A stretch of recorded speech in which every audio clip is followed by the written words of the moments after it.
Welcome, welcome. We are back for another episode of The Lock-In. I'm David Lappin, and I am joined by Dara, Streaky O'Carney, a moniker I believe you earned, Dara, by cashing 9 tournaments in a row last weekend, and not as some reports have suggested because you ran naked around the Bonnington hotel. No, indeed not. I wasn't even aware of the streak until Andy Black brought it to my attention, and then I counted up the number of tournaments. And that stage it was 7, I think, and then I cashed my next 2 as well. Yeah, it led to a lot of fun. People just accusing me of folding into the money 9 times in a row. Strictly speaking, not true. I did actually win one of those tournaments, and I made a couple of other final tables. But people believe what they believe. Yeah, it wasn't John Cena going out in the Oscars to with no clothes on. Anyway, it was definitely the other kind of streak. And fair play. The poker world had its own Oscars. Look at that segue. Just a couple of weeks ago, the GPI Global Poker Awards took place in the PokerGo studio in Las Vegas. And our guest this week was the most nominated person at those awards. She was up for 3 and took down 1. Very deserving in the category of Best Short Form Content Creator. She is poker player, podcaster, and comedian Caitlin Comeskey. Caitlin, welcome back. Thank you for having me. Happy to be here. So great to have you on this show, Caitlin. We obviously had you on the chip race, I think maybe a year ago when you were probably winning awards then as well. I don't know. We just get you on when it's award season. This might seem like old news, but we never actually covered the awards on this show yet. So when we booked you, we thought, well, this is a good opportunity to weigh in on them a little bit. 2022's Rising Star in Content Creation, who crushed it again in 2023. I hope I've got your prizes correct. I'm sure you have them there on the mantle. There's been a lot of talk since about how these awards could be changed. I actually tuned into several podcasts weighing in this fashion. More player awards, some categories being split so that there's a greater recognition maybe of, maybe not comparing things that aren't like for like, I suppose is the best way of putting that one. And then more nominations for non-Americans. I agree with all that, but the big one for me is recognizing up and coming talent. Caitlin, you won Rising Stars, I said there in 2022. And as I mentioned, that category, that was discontinued. And if anything, I would almost say like have Rising Star categories in nearly all the content creation categories for the simple reason that some categories they're always like the same 4 or 5 vloggers or the same 4 or 5 streamers or even podcasts. And established people don't really gain all that much from recognition. Whereas I feel like it would be a bigger deal for the breakout creators and benefit them much more. They would feel encouraged. What say you?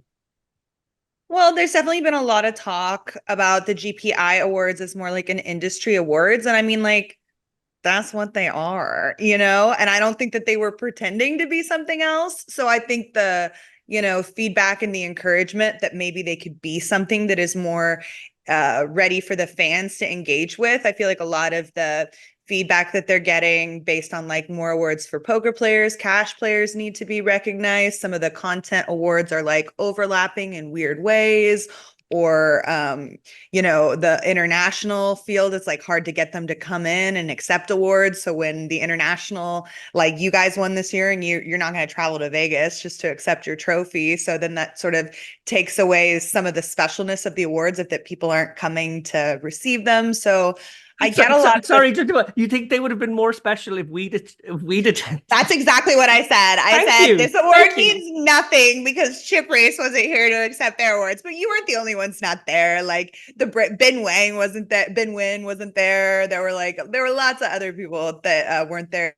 Marley didn't cross the pond to accept her award for best Twitter personality either. I'm just sort of parroting or echoing some of the other sentiments or criticisms that I've heard of the awards. I knew what they were. I knew what I was getting into. I knew how they were voted. And so I was happy to be at a networking event. Like both years I've been up for awards. I've decided to go, and that was an investment in my career. Like they don't fly you out there. They don't get you a room. So it's on you to like seize it as an opportunity to get in front of people who have the power and influence to write you check and support your work. So that's how I've always seen them. But I definitely understand people wanting to like engage the audience more and some of the criticisms that they've received. But That's kind of how I feel about it. I went to a networking party and I networked. And when they gave me the microphone, I tried my best to be funny. And you really were, actually. Your contribution on the mic was probably the highlight, both in your acceptance and when they went down into the pit to talk to you all. Dara, coming back to, I suppose, what maybe is more our bugbear, the dearth of non-American nominees. I know that we've said in previous years about this problem, but it does still feel like the balance isn't quite right. Firstly, poker is massive in America, bigger than it is anywhere else. So I would expect to see American players and content creators and industry people dominate. But it is important to point out that poker in Europe and South America and Asia is absolutely massive. It's booming right now.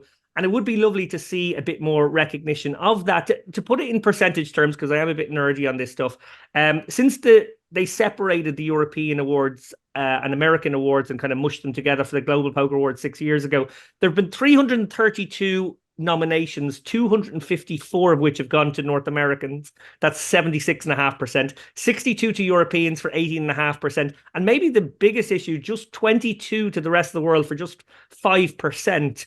Would you like to see a better split? Yeah, for sure. And I think actually, maybe Europeans are a little bit underrepresented, but not all that much really. It's the other continents which I think have the biggest bugbear. I think a lot of that's down to just the people they asked to vote. I mean, we're both asked for our votes, and presumably lots of other Euros are as well. But I don't know how many South Americans are asked, or Australians, or Asians.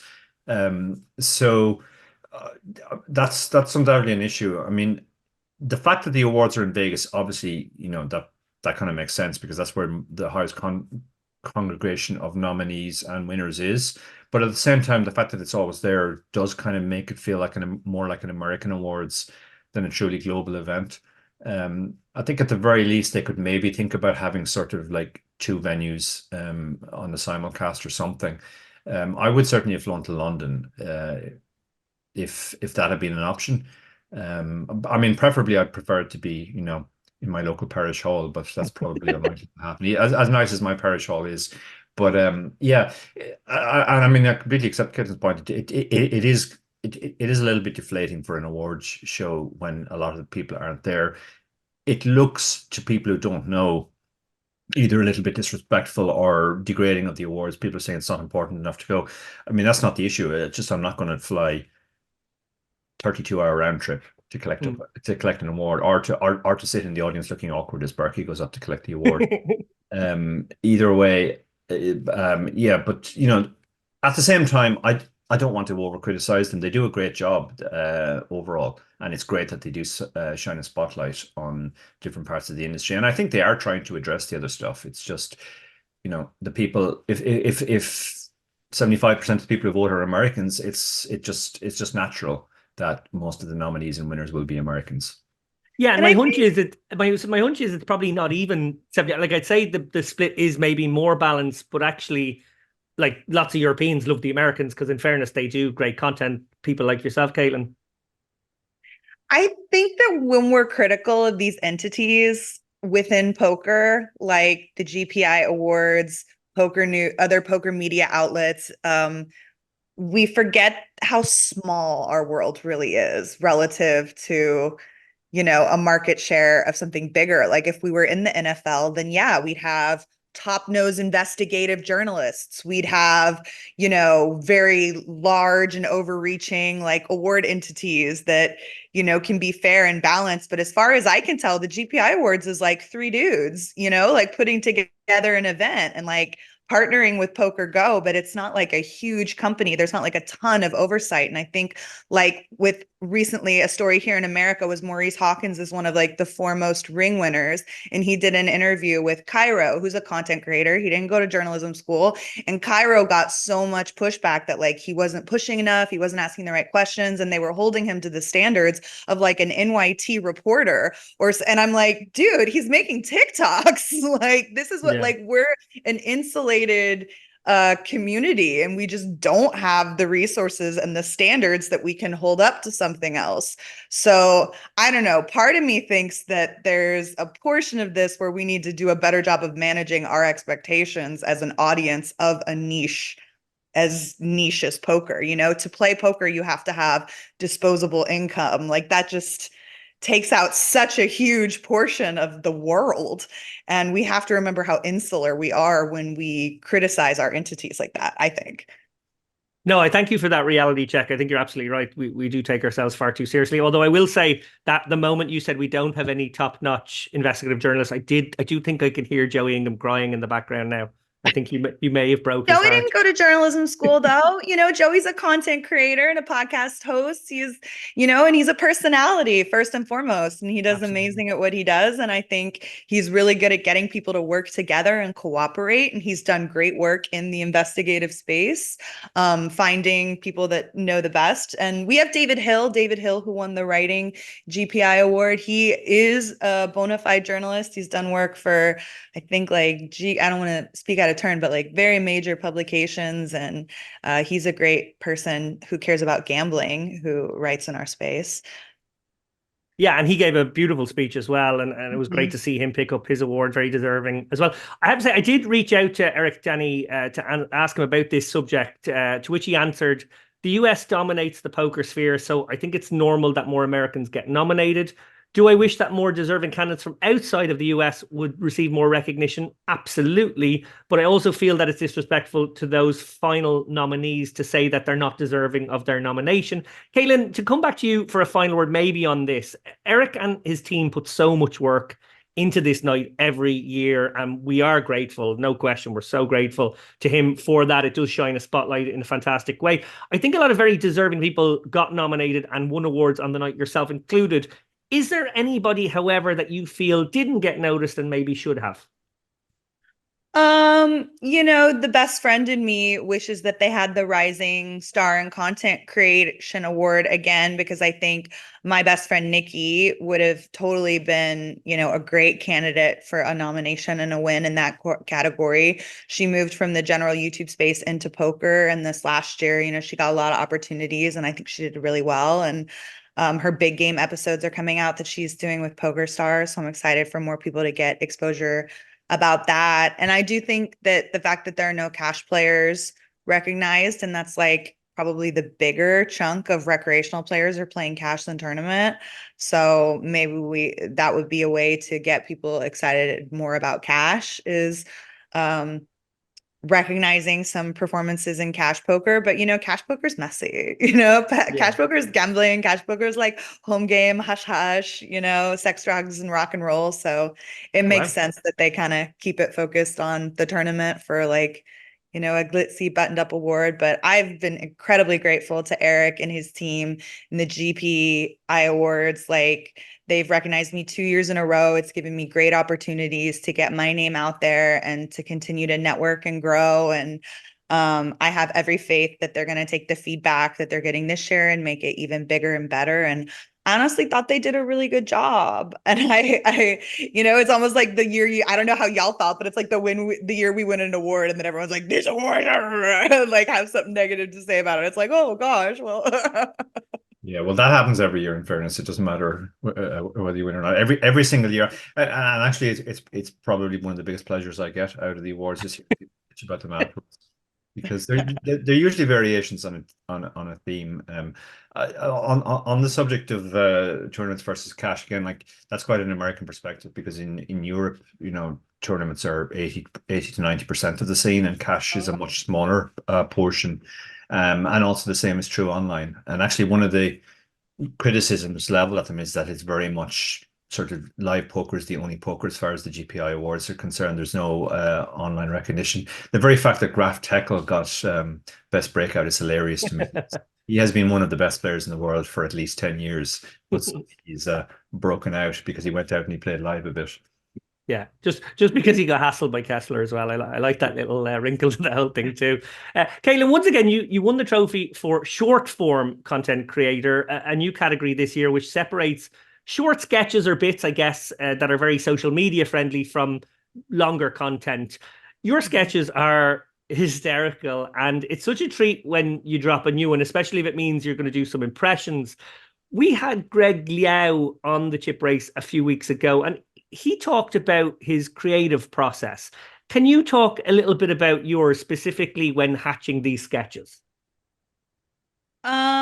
Usually the first thing that happens is I just find something interesting or funny, like naturally as it's existing. Like that's how the first one, watching Joey Ingram's 12-hour live streams and all the different characters that fell through. There was like Robbie, there were the Solve for Why kids who were just the Solve for Why kids back then to me. And then like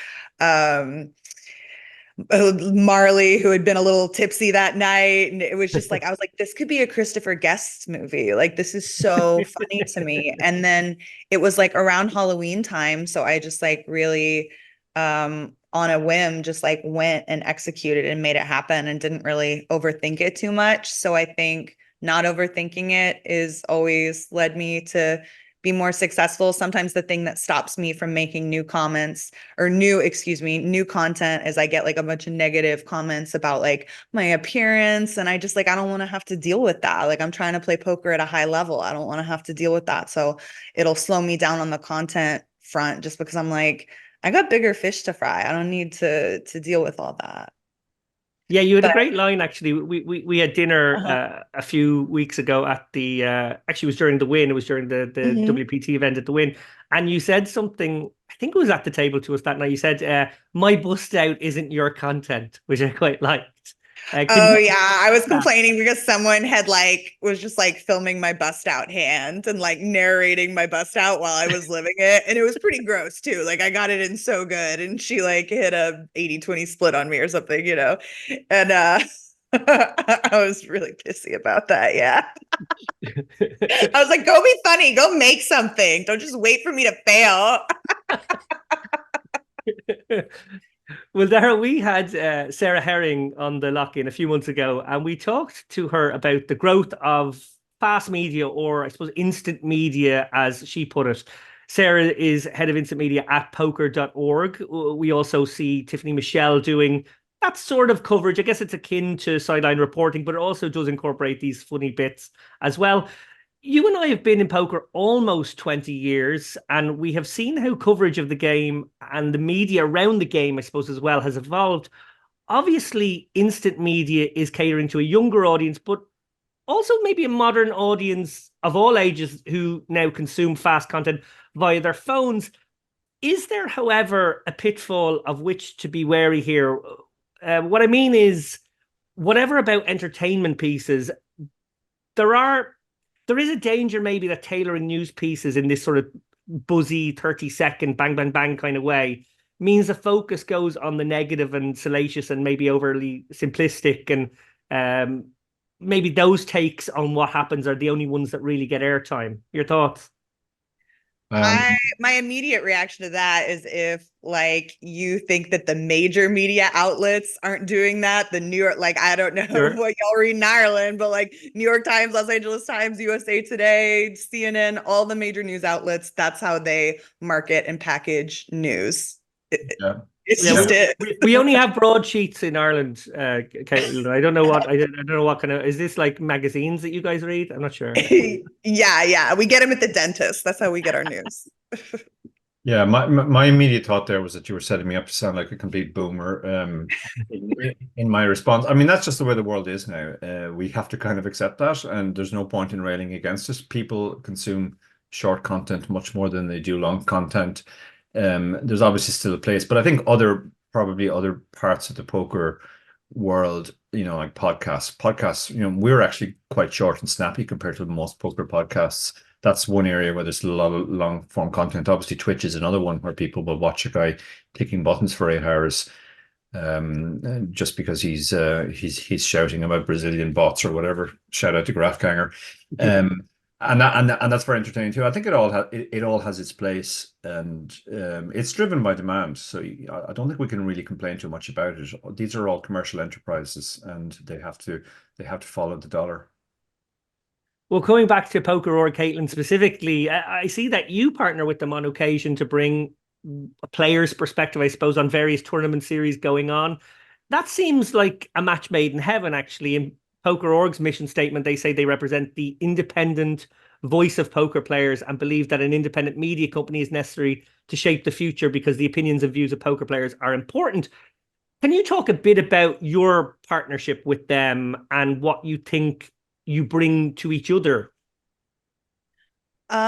So I loved my work. I've done 2 stints with them so far. I did a week at the Win with them, and I did another one in Borgata, where I sort of partner on content with them, and they've been really great about giving me the freedom to experiment with like what does well with their audience and my audience.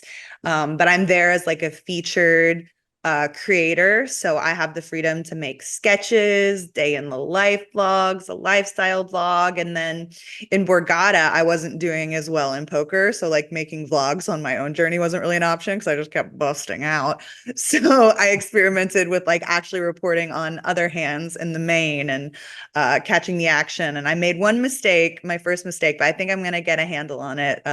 It's fun to do that as well and just like highlight other big pots and catch those moments in the tournament that sometimes just like live in the pub, as y'all would say, and bring them out. The poker org has always said that they want to be like a fly on the wall.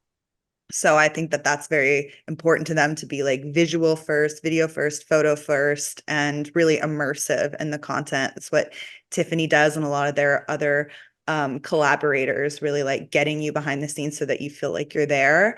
And then they still like, when we're deep in a significant event that they're covering, like it's all business. The chip counts are going to be correct. The hand reporting is going to be correct. They're going to be buttoned up and they're going to be giving you the best coverage that they can.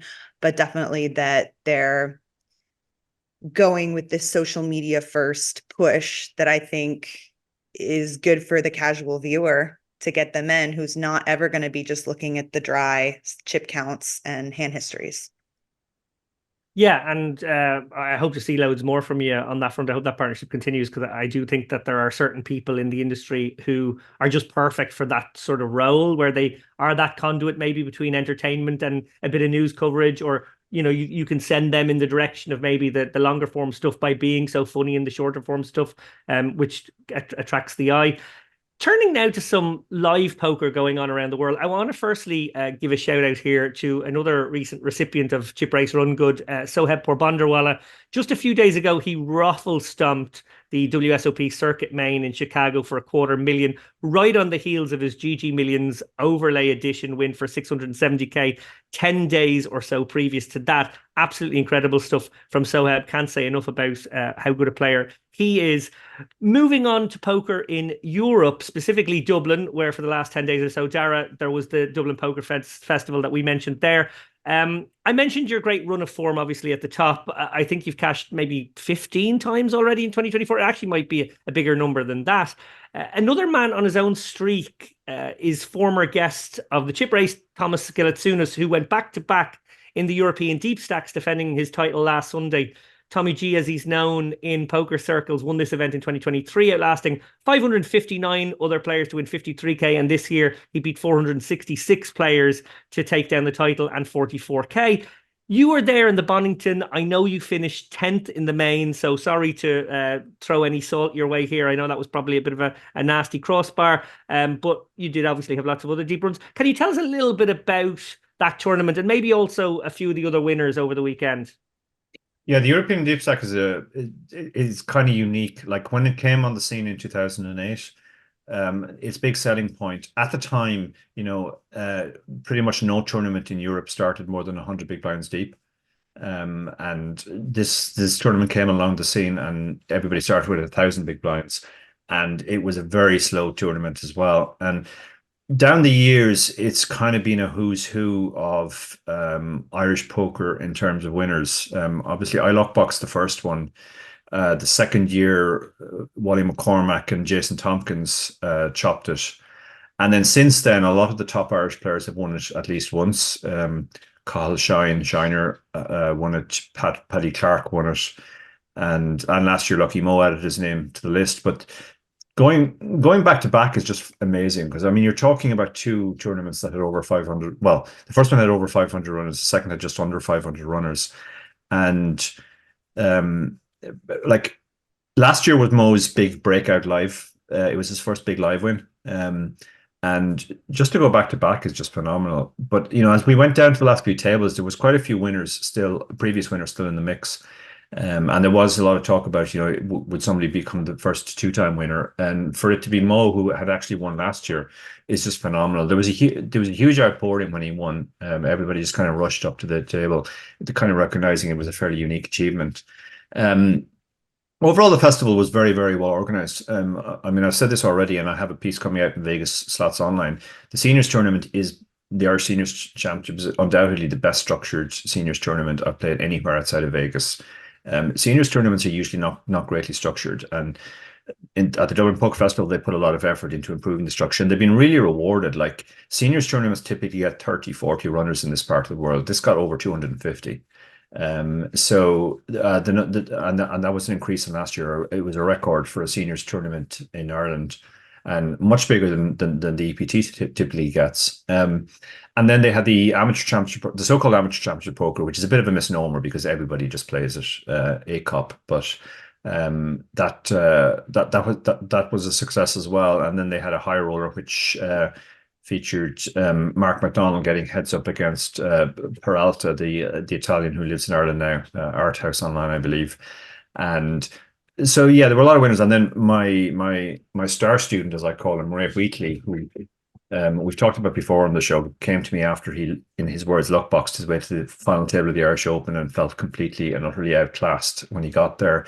And his first words to me were, "I'm a terrible player and I'm never going to be much better, but I want to be as close to good as I can get." He's actually on a bit of a heater of his own now. He took down the main side event at the Dublin Poker Festival, the 300, and then immediately hopped into the 200 and got heads up in that as well. So he's on a real heater as well. And you know, it's coming into a very busy time on the calendar, the busiest time of the year for Irish poker, because obviously the Irish Open is the big one, and that's only a couple of weeks away now. But even before that, we have the 100 for 100 Irish Poker Tour stop on Paddy's Day in a few days. So it's a real push. I think there was a lot of talk about why the numbers were down as well at the Dublin Poker Festival, which they were. I think part of it is just it's such a crowded calendar now. I mean, 3 major events in the same month, and more crucially for recreational players on the same paycheck. That's probably just a bit too much. And then you know, that particular event sponsorship changed from Unibet to GG. GG are obviously a much bigger site than Unibet, but their ground game doesn't seem particularly good. There just doesn't seem to be the same amount of buzz or positive marketing around it as in previous years. I think the lack of the live stream as well affected things. That just makes the event feel a little bit less special and prestigious. It was particularly sad that there was no live stream there to record Thomas's amazing achievement of going back to back. Yeah, that is a shame. I almost thought you were going to say that it's the fact that I'm not there is what's kind of makes it, just takes away something from it, that I'm not there in Unibet colours. Yeah, that wasn't you weren't almost saying that, were you? Or no, you weren't? I was never saying that in any way. Okay, just make sure. Okay, thanks. Turning back to you, Caitlin, for some poker in the USFA. A couple of weeks ago, you were in Tunica for the Run Good series. You came third in the deep stack and you won the ladies event. It's also been an excellent start to your year. I saw you also took second in an event at Doug Polk's wacky weekend of poker in the lodge, and you came 15th for a very tidy score in the Champions Cup in Houston. Zooming in, though, on the Run Good series, we interviewed Hayley Hochstetler a little while back, and we talked about this brand, Run Good, which really manages to successfully inject the fun into poker. Herself and Tana bring their personalities, I know, to proceedings as well. I believe there's a good amount of partying at those stops. All in all, everyone who attends tends to talk about what a good time they've had. Can you talk a bit about Tunica and maybe the other Run Good events you've attended? I know you've attended quite a few. Yeah, so this is my second year or third season as a poker Run Good ambassador. And I've been having such a fun time on the trip. You know, we go to a lot of smaller stops. I don't leave a casino building for a week. I play 14 hours of poker a day for 5 days straight. And the great thing about these untapped markets that haven't gone major yet is that poker's still fun there. You know, people are still drinking at the table. People are still talking. There aren't a lot of hoodies. And headphones and stuff. So in a way, it's sort of a time capsule of, you know, the moneymaker boom era is still alive and well in Tunica, Mississippi, Kansas City, Council Bluffs, Iowa, Tulsa, Oklahoma. They so many great spots. I'm going to Jacksonville for the first time. And yeah, there's a fair amount of partying. I'd say in Kansas City, that was probably tantamount of the partying that I've done in any of them. I did not win money on that stuff. So I've been trying to rein it in a little bit, but I definitely still like to have fun with the locals and order some drinks at the table and maybe take a round of shots after we book a W. Nice, nice. Well, speaking of live events that you're attending, it's not long now, I know, before it's all aboard the good ship WPT for a poker cruise. Dara and I both get seasick, so I'm not sure that we're going to be too envious of you about this one, but it does sound like a lot of fun. Can you tell us a little bit about it? I saw your very funny promo ad comedy bit on social media last week. You know what's funny is I sent them another video before that they did not like. So that was my second idea. Oh, please tell us what was in the other one. I just like went with like kind of a Jackass thing, you know, the show in America where they like get hurt and it's funny. I was just like doing a normal like straight faced bit, and then I like ran into a wall and I was just like in a lot of pain. And surprisingly, the client did not like me in pain around their product. It was like so weird. No, but I like to tell that story. But it was great because then I knew what they wanted and I was like, oh, great. I could take a note. Let's go. But yes, I'm so excited for the WPT cruise. It's the first time they're taking over the whole ship. 1.5 million in guarantees. Like, we're going to the Bahamas. We're leaving out of Miami, Grand Cayman. I've never been there. I got my passport ready for the stamps. Let's go. Dara, despite Caitlin's enthusiasm there, all I can think about is when Unibet made us get on a catamaran for a sort of a social thing about maybe 4 years ago here in Malta, and both of us had to be taken off the boat midway through this. What was probably only like a 90-minute cruise around the sort of inlets around the bays in Malta, and Tara and I had to get rescued from it. Oh, such soft boys, such soft, tender boys. Yeah, we explained to them that, well, I'm particularly seasick. Like, I'm just absolutely dreadful and stuff. And it was like, yeah, I'll definitely get seasick. And they were like, how can you get seasick? You're just going out a little bit into the Mediterranean, which is basically a lake, you know, name, and then we'll just bring you back. And I was like, pretty sure I'm still going to get sick. And yeah, sure enough, they had to. It was very embarrassing because they had to send out one of these little boats for us. So we had to be like the two kids who've been bad, who have been sent home from the school trip early, get on the little boat. Also quite sickening, I have to say. And we weren't out there for very long at all. But yeah, very, very sick. I'm not too worried about seasickness on a giant cruise vessel. It's not like we're going through the Drake's Passage or anything. I think we'll be okay. Yeah, no, my memory from that one was we, like, Dara and I were two of like 4 people who were basically meant to be ambassadors on that and walking around and shaking hands and being nice to everyone. Dara spent the entire trip in the bathroom, and I spent the entire trip right outside the bathroom, hoping he would eventually leave the bathroom so I could use the bathroom. Yeah. It was all pretty grim. Well, you know, we're from Ireland. We're not exactly a seafaring nation, so. Indeed. Okay, well, before we get off the topic of live poker, there is a rather big one going down on the South Korean island of Jeju right now. The Triton Series is on about a week, I want to say, and there's more than a week still to go. Winners so far include Adrian Mosbach, Roland Rakita, and former guest Fedor Holtz and Adrian Mateos. Dara, I know you don't watch a ton of live stream poker, but you do watch a little bit of the Triton streams. It's obviously very entertaining as a poker fan, but how effective a form of study is watching these elite players battle in the high rollers? Yeah, I think it's pretty effective. I mean, we had chip race guest Laurinus Slavinskas tell us on the chip race once that a lot of his study in the early days came down to just watching the online beasts on final table replays. And this is kind of the live equivalent. You'll often see new plays which, you know, have just been discovered in the solvers, and they first manifest themselves at that level. You also see it's fairly unique in that you obviously have the best players in the world, and then you have recreationals, and just the dynamic how that affects, you know, when one of the recreationals enters the pot, it's a very, very different scenario from when the recreations have all folded. So it's quite interesting on that front. On Triton in general is quite interesting as well, because it seemed like there was a period where they were trying to do sort of the old full tilt model of this is high stakes poker and shine a spotlight on it, and now they seem a lot more publicity shy. And I've heard from people who sort of play in that circuit that a lot of that has now come down to the fact that they kind of want to keep the player pool that they have, and they don't want any more. It's kind of like there's too many people trying to get in now, so they're at the stage now where they really don't need the publicity. They've set out what they've achieved, what they set out to achieve, which was be the sort of high roller circuit. And now I wonder if we're actually going to see kind of, you know, become more and more private and maybe just disappear behind closed doors, like a lot of the big stakes live cash games do.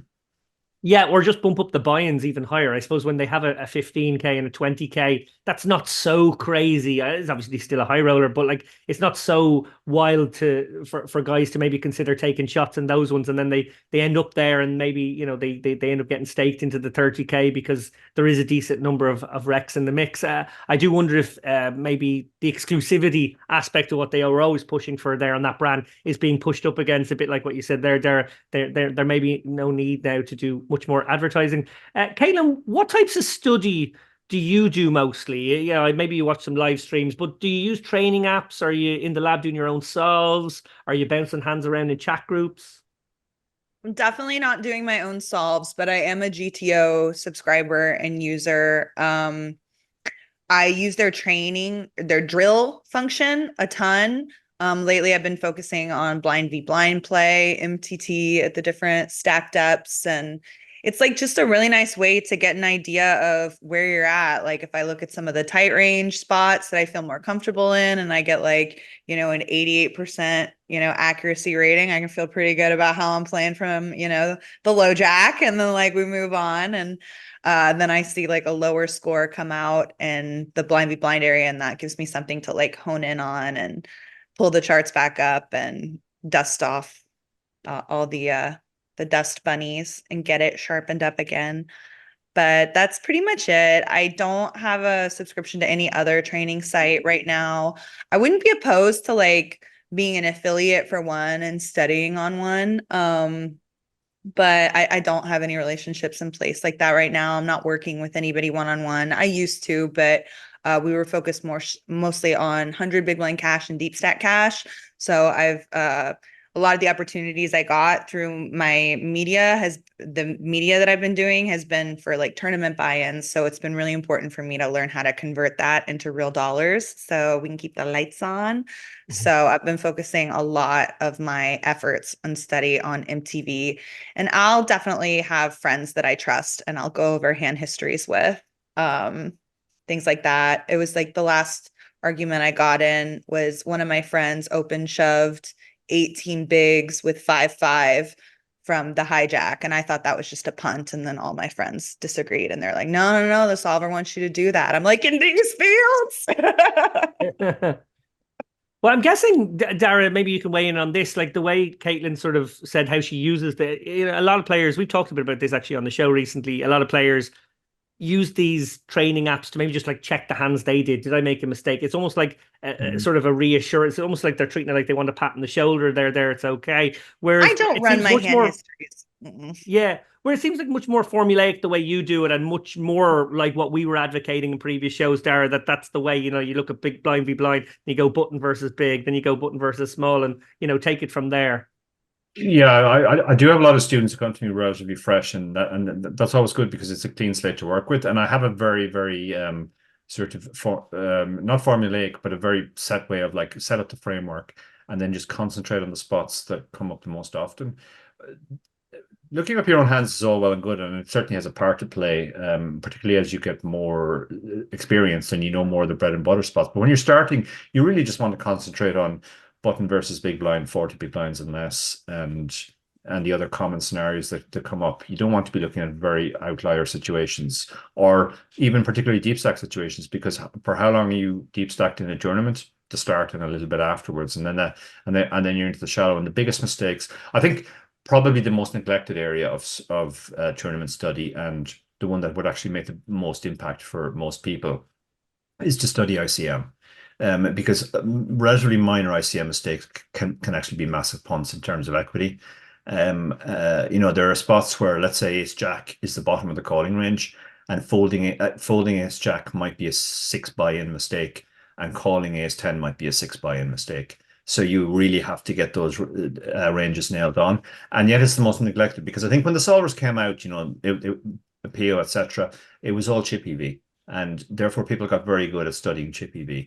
But that's not really that, it's not as big a factor in tournaments as ICM. Understanding ICM around bubbles and the last few tables, and particularly on the final table, that's super important. And I think that the players who are the most studied in those areas will always have the biggest results. And you have some other players who are like, all the other stuff they do really, really well. They play deep stack really well. They play all the stack sizes really well. But then they come a cropper when it comes down to the business end. They just really don't know what to do. And it's not just a matter of like knowing when to call off, but even how to play the big stack, how you expand your range, how you should respond to other players, etc., etc. That's all very complex, and people don't study that for whatever reason as much as they should, I think.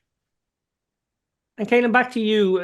Dara's obviously sort of expounded on the importance of ICM. That would have been the one aspect of your game that you never had to think about as a cash game player, and as someone who sort of needed to do her 100 big blind chip EV spots. That's your bread and butter in that world. Is ICM something you've honed in on a little bit more recently, or do you sort of take the view that you can kind of nuance or wing those kind of spots laid on yourself anyway, just from maybe some guideposts you're aware of? I definitely haven't neglected it entirely. I've definitely watched some videos. Landon Tice was doing these streams for a while where he would study on Twitch ICM spots at final tables. And he did that like twice. And I watched that like every minute he did of that and paid really close attention. And for the most part, it seems just like a lot of folding, but I don't want to like distill it down to make it, that simple or whatever. But yeah, from what I get so far, it's like tighten up. Yeah. Bigger fold, certainly, if you're in the medium or small stacks. And maybe, as Dara said there, knowing how to widen the ranges and the kind of hands to widen the ranges with when you're the one who can, when the rabbit has the gun, is that the phrase? Yeah. Actually, speaking of Landon, you brought him up there. Are you on Team Landon for the Landon Becker upcoming? Jeremy Becker has been so freaking kind to me. He did an episode of Ace Holes. We have a common friend in common, Jake Farrow, who I've played with in Austin, who I absolutely adore. So I honestly don't feel comfortable publicly saying an allegiance either way because I like everybody involved. That's perfectly fine. It's perfectly fine to like not want to see anyone get hurt. I think that's okay. I feel like it's a lot of fun though. It's so super fun. Like the trash, it's good for the game. It's good for tournament poker. It drums up all this, conversation, and that's fun and lighthearted. I don't think Jeremy or Landon are going to get their feelings hurt by any of the little chirping that's going back and forth. So it just feels like good, healthy, like young men bucking antlers kind of a thing that I'm here for it. I'm fine. I'm rooting for both of them. I think most likely not a lot of money is going to change hands, but when one of them gets like 2 min cashes, where the other one got 1, and then that's how it gets separated. I feel like statistics wise, there's a good chance of that happening. But it'll be a fun show. It'll be fun fodder all summer for all the different podcasts and media companies to eat up some time talking about. And I think they're both really hardworking, ambitious, funny, kind men, and I'm here for all of it. Good luck to the men, the young bucks. Yeah, great lads, them both. Well, look, before we go, we've talked quite a lot about live poker today, so I want to direct you, the audience's attention, to the various different live tournaments into which you can satellite from Unibet Poker. Coming up in just 5 short weeks is the Malta Poker Festival main event, which is sponsored by Unibet DSO. package and seat only satellites are running for that on Wednesdays and Thursdays. And a reminder that those packages and seat satellites are all flexible, so they can be used for other GSO events if you prefer. In May, there's a stop in Leon. In June, the tour goes to Barcelona. In July, San Remo. In September, Marrakesh. How do they sound? I know you travel the American circuit, but any thoughts to come this part of the world, Caitlin? A bit of Barcelona maybe in June? Y'all want to get me a bun and a flat, and I'm there. It sounds a lot more glamorous than Council Bluffs and Tunica. If that's all it costs, hold that thought. We will definitely we'll get on the blower to our manager for sure. Unibet are also partnered with the inimitable Frankie von Zweiberg's festival series, which will be in Rozvadov in June, Malta in September, and Bratislava in November. Those package satellites are on Sundays. I actually won one of them last Sunday, illustrating how easy it is to win them. And again, all packages are flexible. Thank fuck, because I really don't want to have to go to Rozvadov. And I did ask Frankie if it was okay to say that before this interview, and he said it was okay as long as they emphasized on how it was flexible, and that was one of the selling points. So there we go, Dara. They're not making me go to Rozvadov. Yeah, I think that's that's probably a good thing. Both for you and for Rozvadov. But Malta and Bratislava are both very attractive stops. We both have very happy memories. You obviously live in Malta, so you're a little bit biased, but Bratislava is a lovely spot as well. I'm probably going there for an Irish poker tour stop immediately after Vegas this year. Gosh, there is just so much live poker. I know you're going to Portugal for one before Vegas as well. So yeah, it just doesn't, there's no relent to the live poker. The boom is booming. Look, it remains for me to thank so much our guest this week, Caitlin Comeskey. Thank you for having me. Who, by the way, I believe, having heard you speak recently, it's Comeskey in your part of the land. It would be Comeskey. Yeah, how do the Irish people say my name? Comeskey. Yeah, I was doing the Irish pronunciation. Yeah. Comeskey works. I know who you mean. Comeskey is how I hear it most often in the States. Comeskey or Comeskey, but Comeskey is fine. I like it. It's a little more sing-songy. Exactly. And Dara, thank you as usual for your contributions. Thank you, David.